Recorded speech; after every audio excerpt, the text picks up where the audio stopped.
le client-serveur, l'architecture Oui, client-serveur. oui, Même si que nous, dans des entreprises. oui, oui, entreprise utilise client-serveur. Même D'accord. l'Internet, on a client-serveur.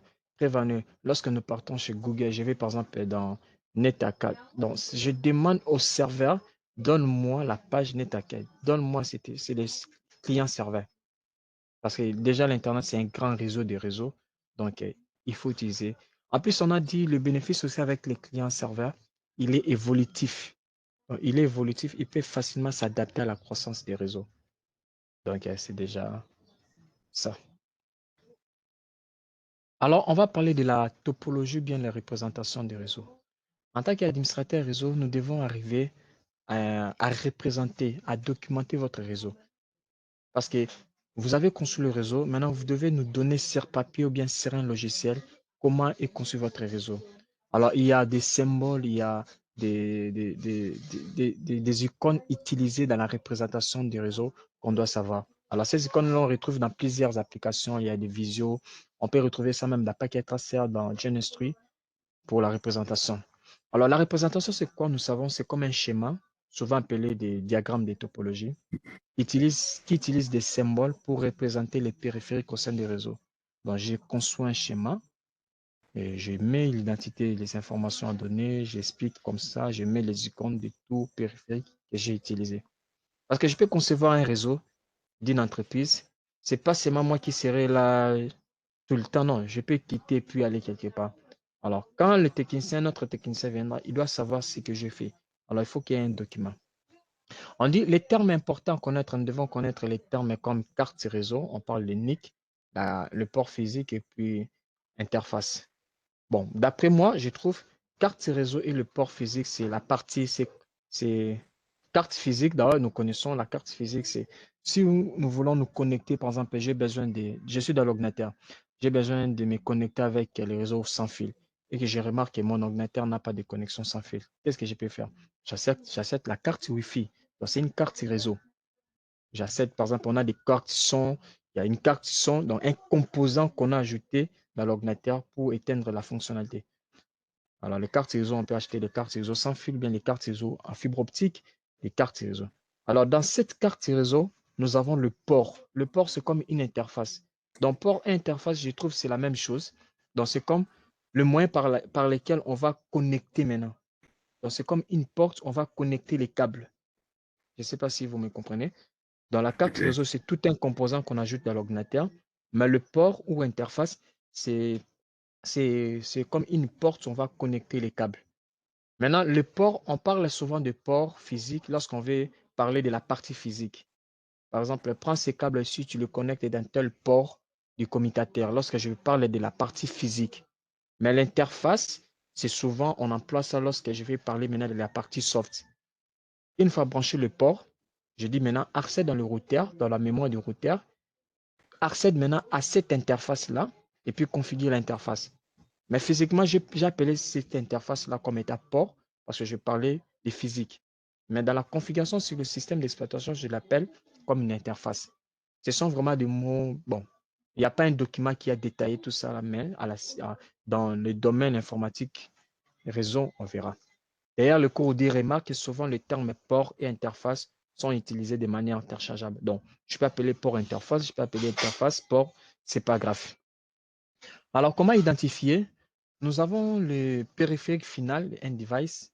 Nous avons le desktop qui est un ordinateur, l'identification. C'est comme ça qu'apparaît l'identification d'un ordinateur fixe.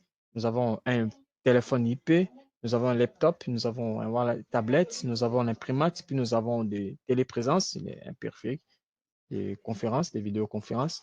Alors, par rapport au périphérique intermédiaire, nous avons le routeur Linksys. Donc, quand nous voyons ce routeur-ci, c'est un routeur sans fil.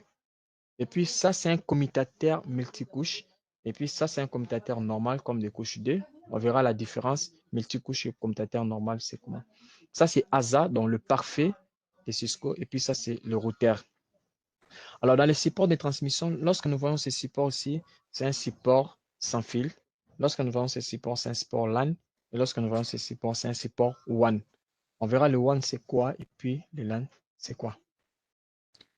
Maintenant, dans la présentation de topologie, nous avons deux types de topologies à présenter.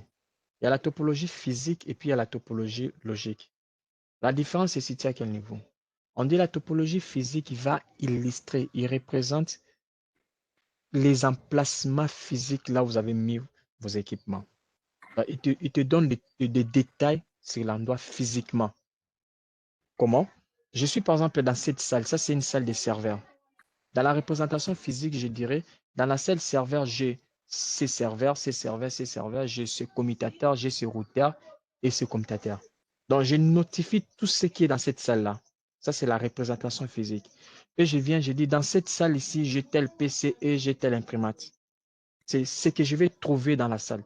Donc, si quelqu'un vient, il trouvera ça dans sa salle, dans la salle que j'ai notifiée. Et je dis ici, dans le couloir, j'ai tout ça, c'est que j'ai le commutateur et le commutateur là. Et dans notre salle, j'ai aussi ce PC ici, je dis j'ai ce PC, j'ai ce PC. Donc, c'est une représentation physique. Donc, si on prend cette représentation, on vient physiquement dans la salle, on verra tout ce que j'ai représenté. Mais tandis que la représentation logique, on dit illustre les dispositifs, le port, les systèmes d'adressage. Donc, c'est souvent la représentation logique identifie selon l'appartenance des réseaux. On remarque, tous les trois serveurs ici sont dans le même réseau et le commutateur, ils sont dans le même réseau. Je les ai représentés tous ensemble. Malgré tout, ils sont tous dans la même salle avec les commutateurs ici et l'autre routeur. Mais je les ai mis à côté. Pourquoi? Parce qu'ils ne sont pas dans le même réseau. Les commutateurs SD, SN ne sont pas dans le même réseau. Je l'ai mis à côté. Mais physiquement, c'est dans la même salle. Mais dans le logique, côté réseau, ils ne sont pas dans le même. CPC ici, c'est commutateur, il est dans le même réseau. CPC là-bas, CPC. Donc, j'identifie. Comme le routeur interconnecte plusieurs réseaux. Voilà, je n'ai pas mis le routeur dans une case. Pourquoi? Parce que le routeur a plusieurs réseaux. Donc, si vous regardez, c'est plusieurs liens. Il a plusieurs réseaux. Alors, je l'ai mis à côté. Dans la topologie logique, identifie vraiment selon l'appartenance des réseaux ou bien d'un système ou bien d'un protocole. Mais tandis que physique, il va vous identifier selon les appartenances physiques. Donc, physiquement, quand je viens, je trouve ça, je trouve ça.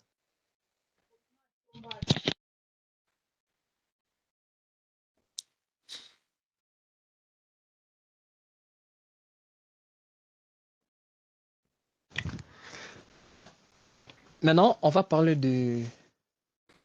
Bon, je ne sais pas, il y a des questions par rapport à ça. Aucune question pour moi. Ok. De l'autre côté, je reste s'il n'y a pas de questions. Ouais, ça va, ça va.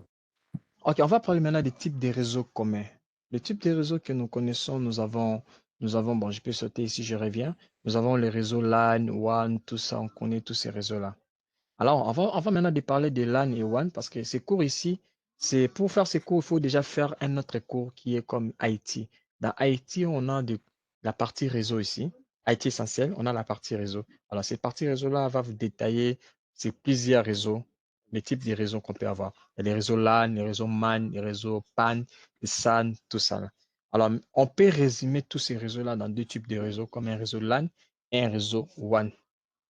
Voilà pourquoi ces cours l'a résumé déjà, parce qu'il sait que vous connaissez le réseau PAN, vous connaissez le réseau MAN. Le réseau PAN, c'est un réseau personnel, donc comme le Bluetooth. Le réseau SAN, c'est un réseau de stockage. Nous connaissons déjà tous ces réseaux. Alors, avant de parler des LAN, je vais parler d'abord de ces des résumés. Nous avons le petit ici. Ici, nous sommes dans la maison, dans une maison. Et ici, nous sommes dans un petit bureau. Alors, on remarque que les besoins qu'on peut avoir dans cette maison et ici, pour se connecter, on peut utiliser peut-être un petit Flybox. On remarque aussi cette grande entreprise et puis l'ensemble d'un réseau mondial là-bas. On dit petite maison. Les sols ici, ça veut dire small office, home office. Donc, ce sont des routeurs à domestique, des petits routeurs domestiques, bureaux domestiques.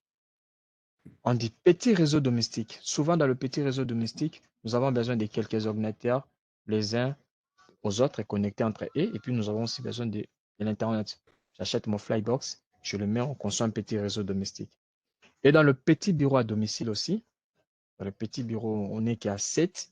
On dit que ça permet à l'ordinateur au sein d'un bureau à domicile ou à distance pour se connecter. On peut aussi acheter les Flybox.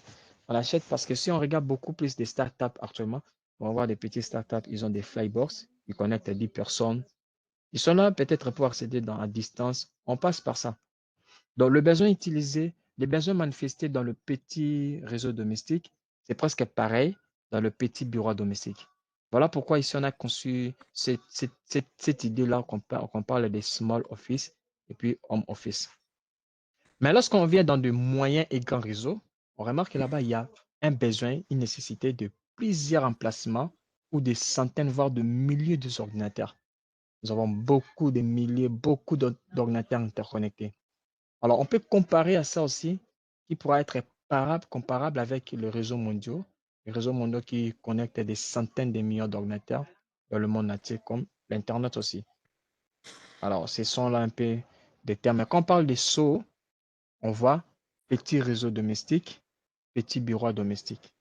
Mais quand on parle de moyens et grands réseaux, grand monde, donc moyens et grand monde, grand réseau, en ce moment-là, on parle des moyens et grands réseaux et un réseau mondial. Bon, les cours va un peu vous donner l'idée sur ça. Alors, les deux types de réseaux communs qu'on a, c'est les réseaux LAN et puis les réseaux WAN. Les LAN, nous savons que c'est un réseau local, le WAN, c'est un réseau étendu. Alors, les infrastructures, c'est l'endroit où stockent tous les composants réseau pour la communication de l'entreprise. Les infrastructures des réseaux varient beaucoup plus en termes. Maintenant, la croissance de ces entreprises-là, ça dépend d'abord de la taille de couverture. Plus vous avez une grande taille de couverture, donc beaucoup de bâtiments à fournir, à connecter, à gérer, tout ça, vous allez remarquer, ça va influencer aussi votre infrastructure. On ne peut pas dire que toute cette entreprise ici a telle infrastructure. Non, non. L'infrastructure, c'est elle qui gère parce qu'elle stocke tous les équipements réseau qui fournissent l'accessibilité aux appareils. Alors, l'infrastructure aussi peut varier en fonction du nombre d'utilisateurs. Parce qu'on remarque que si on avait 400 PC, on a aujourd'hui 600, 800. C'est le nombre d'utilisateurs qui augmente aussi. Donc, ça va influencer, affecter aussi. Dans l'infrastructure, on avait des commutateurs qui assuraient pour 500 PC, mais on achète encore des commutateurs. On va acheter des commutateurs pour le 1000. Donc, ça influence aussi l'infrastructure. Et puis, on dit le nombre et le type de service. Avant, on ne faisait que le téléchargement, seulement le téléchargement. On a acheté les appareils uniquement qui nous aidaient à télécharger. Mais aujourd'hui, on a remarqué qu'il y a un autre service comme la diffusion des images, il y a des appels téléphoniques. À ce moment-là, il faut acheter aussi des appareils dans l'infrastructure qui vont adapter tous ces signaux-là. Et puis, on parle des domaines des responsabilités. Le domaine des responsabilités, c'est comme c'est lui qui va vous fournir les connexions WAN, les connexions Internet, tout ça là. Donc, ça fait partie, ça influence aussi la croissance de l'infrastructure. Alors, les deux types communs de réseaux, nous avons le LAN et puis nous avons le WAN. Si vous regardez dans ces centrales ici, ces réseaux ici, c'est un LAN local, c'est un réseau limité. Et l'autre réseau ici, c'est un réseau local. L'autre réseau, c'est un réseau local. Maintenant, celui-ci, c'est aux États-Unis, l'autre, c'est en Suisse. Ils veulent se connecter, il faut passer par un réseau WAN. La plus grande différence entre LAN et WAN, c'est la distance géographique.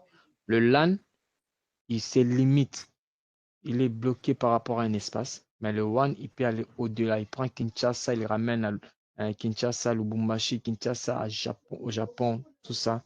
C'est la connexion WAN qu'on aura besoin. Alors, les avantages, si on veut faire la comparaison, on dit un LAN est une infrastructure de réseau qui couvre une zone géographique restante. Mais tandis que l'infrastructure qui gère le WAN, parce que le WAN, on voit maintenant la distance, la zone de couverture, c'est un réseau, l'infrastructure de réseau qui couvre une zone, une vaste zone géographique. Alors, on va comparer. Dans le LAN, on dit il interconnecte les périphériques terminaux dans une zone limitée. Ça, c'est le LAN. Tandis que le WAN, il interconnecte les réseaux locaux dans des vastes géographiques. Les exemples que je vous ai donnés. Le LAN peut être administré par une seule personne ou bien une seule organisation. J'ai mon réseau de l'entreprise, par exemple, nous avons notre réseau de l'entreprise, le LAN, une personne peut le gérer, ou bien on trouve une sous-traitance qui doit gérer notre réseau LAN. Mais les réseaux WAN, on dit généralement démilitarisés par un ou plusieurs fournisseurs de services. Le fournisseur de services, c'est comme les opérateurs des Global, des Vodacom, tout ça là, c'est eux qui fournissent les services WAN. Alors, on dit encore quoi? Il y a la bande passante, on dit les LAN fournissent une bande passante haut débit aux appareils internes. Mais tandis que les LAN, ils nous fournissent une bande passante plus lente. Pourquoi? Parce que dans le LAN, on va voir les câbles comme les RJ45, les câbles Ethernet. Ces câbles-là, ils peuvent arriver jusqu'à, aujourd'hui avec la catégorie 7, on peut arriver jusqu'à 10 gigas par seconde de transmission de données. On imagine 10 gigas. Mais tandis que dans le WAN, on verra des câbles comme un câble qui a 1 méga de bande passante. Dans la bande passante, c'est l'espace par lequel les supports peuvent transférer les données par seconde. Donc, c'est la quantité qu'un support peut transférer les données par seconde. Dans le WAN, on retrouve des câbles à 1 méga, 1,5, à 600, mais on n'a pas un câble à 1 giga. Mais tandis qu'il peut faire la transmission à longue portée. Voilà pourquoi lorsqu'il a eu la fibre optique, on a plus préféré la fibre optique qui est par rapport à d'autres technologies WAN utilisées. Parce que la fibre optique arrive jusqu'à 100 gigas et puis dans de longues distances. Alors, il y a aussi des mots qu'on doit comprendre. Il y a l'Internet, bon, les réseaux comme l'Internet. L'Internet, c'est un réseau mondial. Et l'Internet, c'est un réseau, l'Internet n'appartient à personne. Il appartient à personne. On dit, il est là pour connecter les réseaux locaux. Il est là. Il peut prendre même les réseaux WAN aussi. Parce que dans le WAN, on n'a pas seulement l'Internet. On a les réseaux WAN privés et les WAN publics. Mais le WAN public, c'est l'Internet. Mais il y a aussi des WAN privés réservés pour les entreprises. On dit les WAN peuvent être reliés à l'aide des câbles en cuivre. On peut utiliser le WAN, on les relie en cuivre. Je vous ai parlé, il y a même des câbles à 1 méga. Nous avons des câbles à fibre optique. On peut utiliser le WAN à fibre optique. Ou bien on peut utiliser le WAN en passant par des satellites, des sans fil. L'Internet, c'est la propriété des personnes. L'Internet n'appartient à personne ou à un individu ou bien un groupe de personnes. Non. L'Internet, c'est un réseau de tout le monde. Les groupes humains, pour que ces réseaux-là soient bien structurés, on a créé des groupes, des organismes internationaux qui doivent étudier maintenant. C'est comme dans un pays, le pays appartient à personne, appartient à tout le monde, mais il y a des institutions étatiques qui sont là pour veiller à ce que le pays fonctionne très bien, tel que le palais du peuple, on vote des députés. Ça ne fait pas dire que le pays, c'est et non, on les a votés pour qu'ils votent des lois afin que nous, les citoyens, on s'est habitué à ces lois-là pour qu'on marche comme ça, selon la vision. Donc, c'est pareil. L'Internet, ça appartient à personne, mais il y a des organismes internationaux qui sont là, comme les documents, les RFC, les ICANN, les IED. Ils sont là pour voir dans 10 ans, dans 50 ans, comment doit être l'Internet et quels sont les protocoles et services qu'on doit utiliser pour Internet. Est-ce que l'adressage IP, c'est bien? Est-ce que ça, c'est ça? Donc, ils veillent sur ça.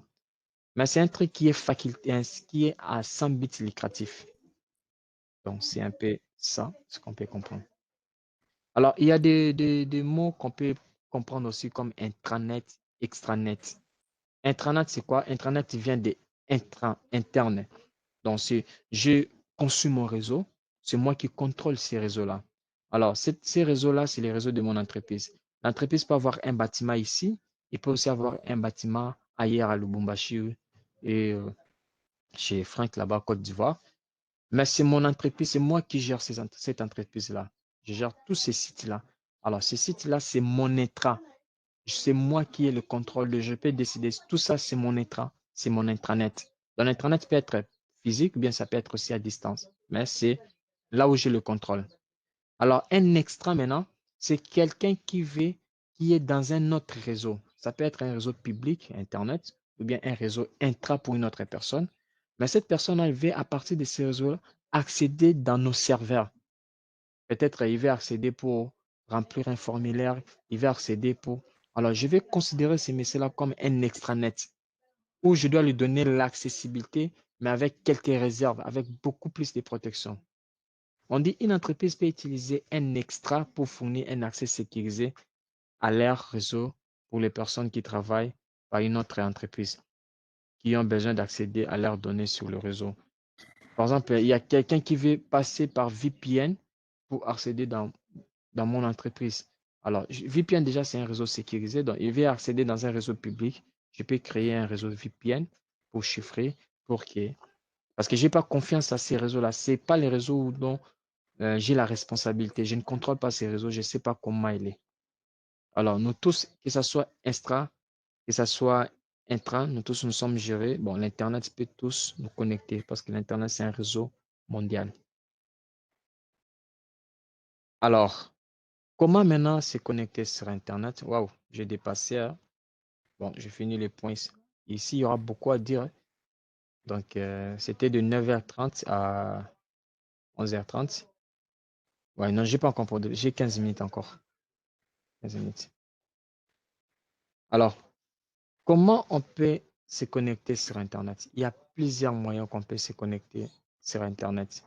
Mais avant de parler d'abord de ces plusieurs moyens, on va un peu savoir d'abord ces modems DSLR. On dit, il existe de nombreuses façons de connecter les utilisateurs et les organisations à Internet. Nous avons le service pour les utilisateurs à domicile ou bien à petit bureau qui inclut souvent du modem à large bande, des lignes numériques d'abonnés. Dans les lignes qu'on appelle lignes d'abonnés numériques à large bande, c'est les DSL, celui-là. Quand on parle de DSL, on parle de la ligne d'abonnés numériques.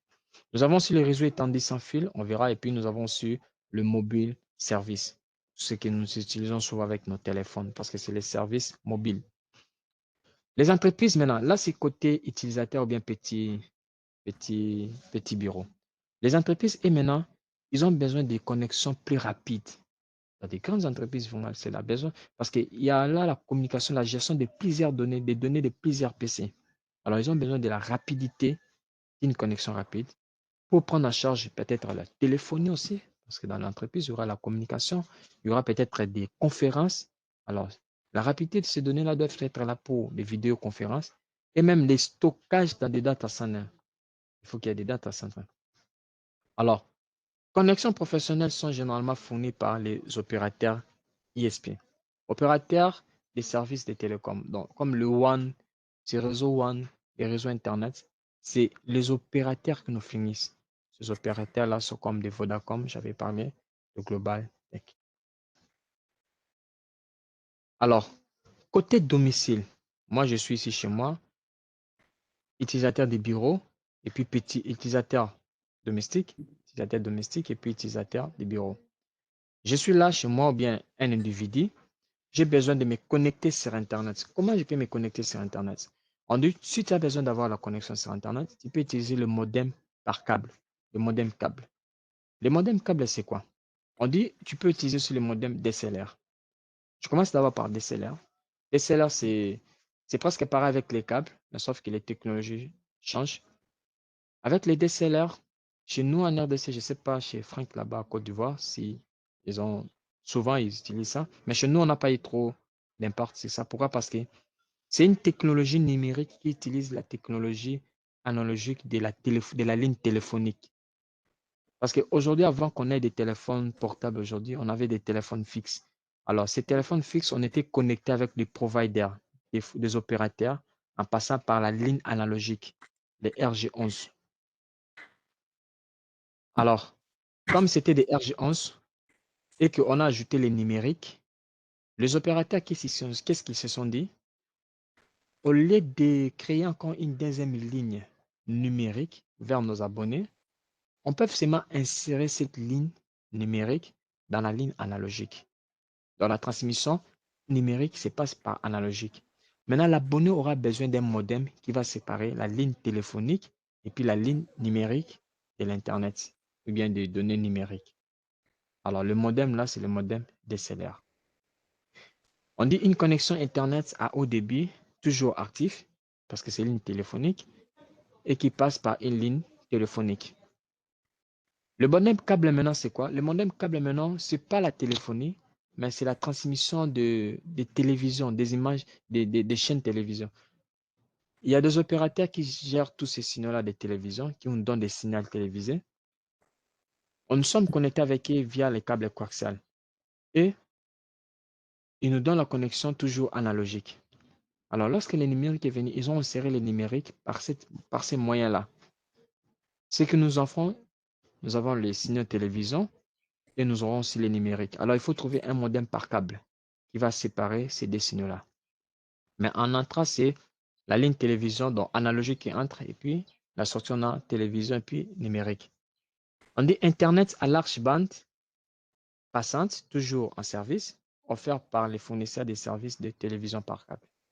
Donc, c'est ça là. les deux modems, on peut passer soit par DSLR ou bien par câble. Ou soit je peux utiliser le modem cellulaire. Je peux utiliser le modem cellulaire. Le modem cellulaire, excusez, pardon.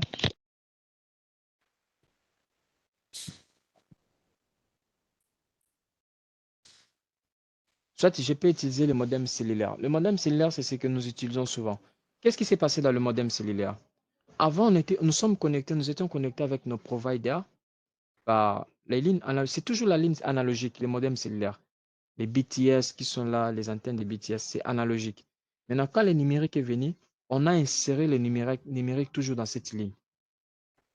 Maintenant, qu'est-ce qu'il faut? Nous avons des téléphones qui sont des smartphones, qui ont la technologie, la connaissance de séparer si on a besoin, par exemple. Parce que les téléphones, c'est numérique, mais les appels fixes, les appels que nous passons, c'est analogique.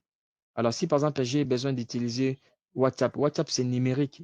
Appel téléphone, appel de WhatsApp, c'est numérique. Mais ça passe par les data mobiles, ça passe par les signaux cellulaires. C'est la technologie analogique.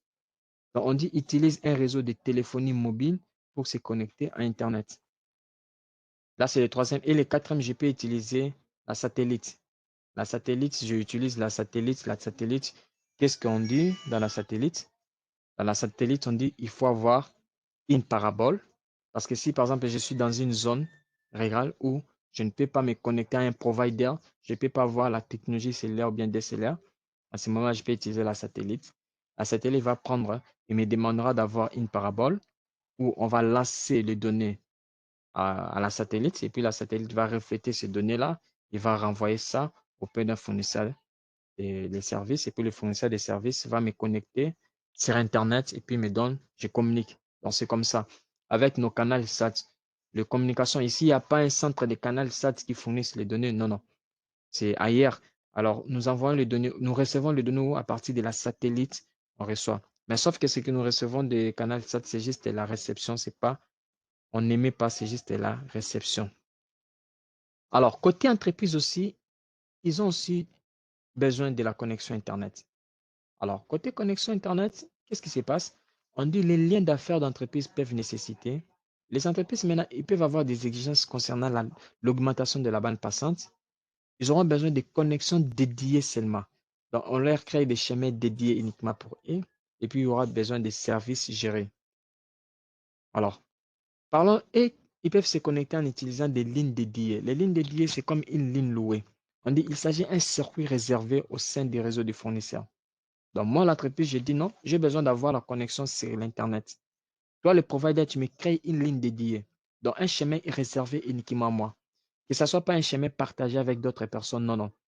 C'est comme si je vais quitter de chez moi pour aller en ville. J'ai dit, j'ai une bande dans le boulevard qui m'appartient.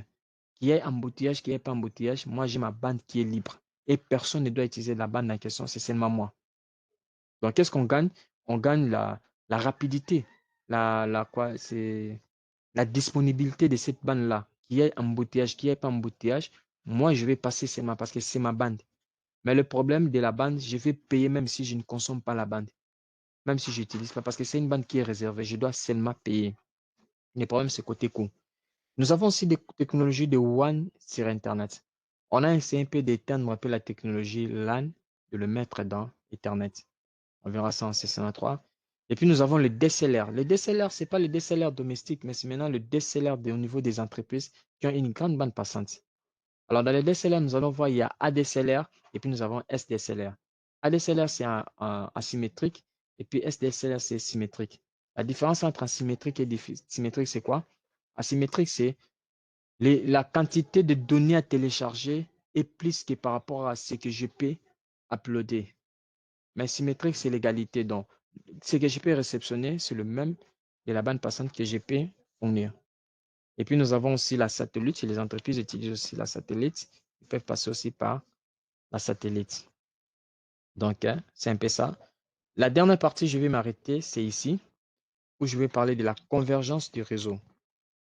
Quand on parle de la convergence, aujourd'hui, les réseaux est convergé. Pourquoi? Parce que avant, chaque réseau était traité avec son infrastructure. Chaque réseau était traité avec son infrastructure et ses équipements. Par exemple, les réseaux pour les données, il y avait seulement des périphériques qui émettaient les données, donc les données, les tests et tout ça, les fichiers. Et puis, il y avait des équipements qui traitaient seulement ces données-là.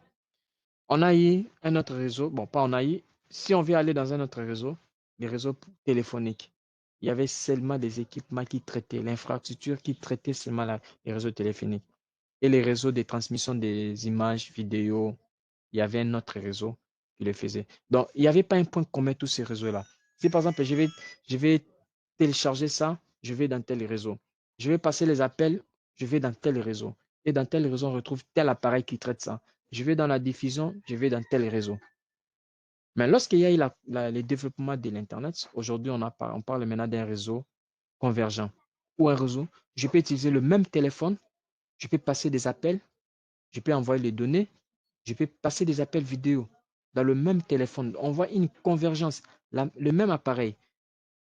Lorsque nous partons maintenant dans des infrastructures, on verra le même routeur, le même commutateur qui traite les données, qui va traiter aussi le, les vidéos, qui va traiter aussi les audios, avec le même protocole. Donc, on voit une convergence, une unité de toutes ces données-là. On dit les réseaux convergents peuvent transmettre des données de voix et des vidéos sur la même infrastructure de réseau. Cette infrastructure réseau utilise les mêmes ensembles de règles, dans le même protocole, les mêmes exigences. Le protocole que je peux appliquer pour la voix, c'est le même protocole que je peux appliquer pour l'autre, c'est le même. On dit le même protocole, les mêmes règles de contraintes et de normes et de mise en réseau. Donc, c'est un peu ça. Ce que je vais vous demander, c'est d'aller télécharger Packet Tracer aujourd'hui pour aujourd'hui. On doit s'arrêter là et puis demain. Bon, désolé pour cette semaine, on pourra peut-être commencer à 10 heures parce que j'ai une exigence. On va commencer à 10 heures jusqu'à même On commence à 11h30. Oui. 10h, 10h, heure de Kinshasa, hein. Heure de Kinshasa, 10 heures à Kinshasa. D'accord. 29 ici. Ok, il n'y a pas de problème. OK. Donc, juste pour cette semaine. Donc, jusque-là, je ne sais pas s'il y a des questions. Si tu as une question. Bon, ça va pour moi. Très bien expliqué. OK. Merci. Bonne journée à toi. Oui. Je vais mettre la vidéo sur YouTube et puis je vais publier les liens. Et après, ok. OK. Merci beaucoup.